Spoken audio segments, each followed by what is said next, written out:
Hey Josh, thank you for your question. I just wanted to send you a little video because too much typing.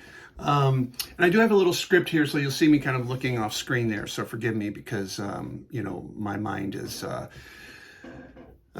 over the place oftentimes. So you had asked what was the motivation behind me beginning this kind of journey.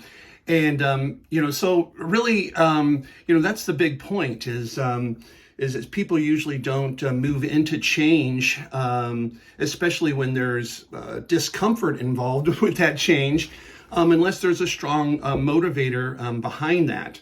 And so my main motivator for, wanting to change everything in my life was the fact that I am going to die soon. When you're younger, it's almost like you're shielded from your mortality by the vibrance of your youth. And so back in 2020, after my mother died from COVID related complications, my eyes were open to my mortality. That time would end for me rather quickly. And watching my elderly mother pass away, you realize that the last years of your life are usually really are not great. You're in a lot of physical decay, and you're facing a lot of consequences from your life choices from the previous years. And those are, evident in your frailty and, maybe in disease processes and stuff that are more environmental or caused by lifestyle. In the U.S., the life expectancy is 77 years old. And at the time that I made the decision to change my life, I was 55. And so that meant if I were to die when my mom died, that I would only have 22 years left to live. Now, my mom died when she was 82, so I really use that as the, as the end marker.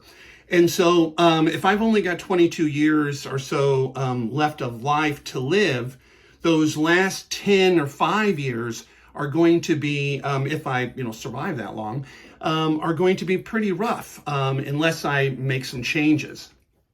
Now, at the time that my mom passed away, I myself was sick, but I was not sick in the sense that I was, struggling with a disease or an injury or, a neurodiversity issue or anything like that. I was sick with the accumulation of my very American problems. I was obese. I weighed 285 pounds. My BMI was 36. Now, for a person of my height of 6'2", my ideal weight is 143 to 192. So the high end of my weight is I'm supposed to be 192 pounds. And so I was nearly 100 pounds overweight. I've also had 3 lower back surgeries and have metal plates and screws in my L4, L5. So this, combined with my weight and my sedentary lifestyle, I was walking around with continuous lower back pain and numbness and weakness bordering on paralysis and in one of my legs. I could not walk around the house. I could not work around the yard. I couldn't go on walks with my wife or, walk the dog without, complaining about it. I couldn't, go shopping. In my mind, I like to walk the 4 corners of a store when I go there. And that was difficult to do because my, leg and back were giving me so much problems.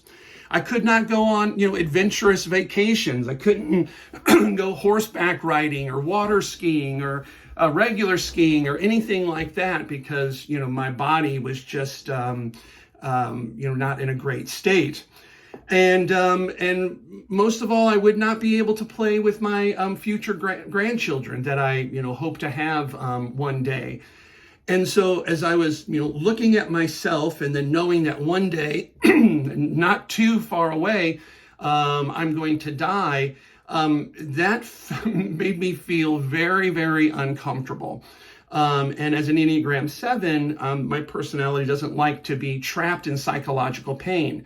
And so looking that, in 10 or 15 years, that I was going to be quite broken down, I know that I'd look back today and go, only if I would have made some changes right now, my life would be much better. And so that kind of thing is a mental prison for me. So when I was looking at myself and knowing that I'm going to die pretty soon, I wanted to make some changes to get the most out of life that I have left. I had also developed, some very bad and unhealthy habits, like drinking and smoking, like many people did during the pandemic. And so at the time, these fulfilled a need for me as some sort of lifestyle expression. I had sleep apnea, in which I would stop breathing in the middle of the night for 5, 10, 15, 20 seconds. And then wake myself up gasping, or my wife nudging me because, I had stopped breathing. I also had persistent tinnitus ringing in my ears that I'd had for a long, long time. And also I have had problems with sweet things. I'm a person who has a very, very strong sweet tooth, and I think a lot of that comes out of growing up poor and food scarcity. So treats and sweets and stuff like that were, rare and, celebrated. And so as I got older and was able to obtain those things on my own, I did not limit my consumption of those things. Like, for example, Robin sometimes would send me to the store to pick up an item for dinner that she was preparing. Now, our store is, we have a corner store that's just 2 or 3 blocks away. So I would hop in the car, drive those 2 or 3 blocks, get the item for dinner that was going to be ready in 15 minutes. But while I was there, I would pick up a pack of mini donuts and a king-size Reese's and eat that on the 4-block ride home, hand her the ingredients, she would make dinner, and then I would eat dinner. I mean, that's just insanity. What the heck is going on there? So I had a lot of things going on that was contributing to me being overweight and my body being broken down. So when I would look at my future, I really didn't have a whole lot of hope that I would be able to do these things because, changing all of these things is a very, big deal. And I'm not, a person who sticks to things. I'm a strong starter, not a great finisher.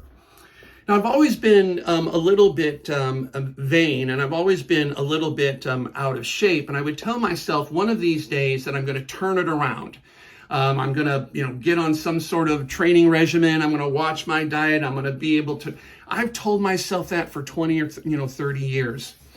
And so then at that time, I just looked at all of these things that I was doing and realized that they were not adding anything to my life. They were not bringing me any joy.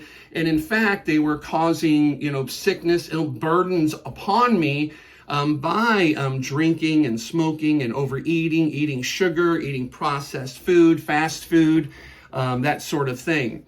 Now in the past, Robin and I had, done little fasts at the beginning of the year. So the idea of, hey, let's quit doing this or that, on January 1st was not a rare thing for us to do for a month or so. But this was going to be different. And so, on, basically December 1st of 2020, we just stopped doing everything. And it was very, very easy than I thought it was going to be, especially having my partner involved as a support and kind of as a co-person in doing this, and as my chef as well. So that's kind of the scope of things. It's kind of intense. It's kind of heavy. It's adult stuff that you have to think about. And then also as an atheist, I don't really, have any expectation of anything going on in my life after I pass away. So the time that I have now is the most valuable resource that I have. and I would consider myself a fool to continue living the life I was living, especially when all of those things no longer added any kind of value to my life. So that's my little brief story. Sorry to have taken so long in the answer. If you have any other questions, please feel free to ask. If you want to know, how I did it, the steps I took, to do, to lose the weight and, stop the vices and what have you, I'd love to share that information with you. All right. I love you, Josh. Talk to you later.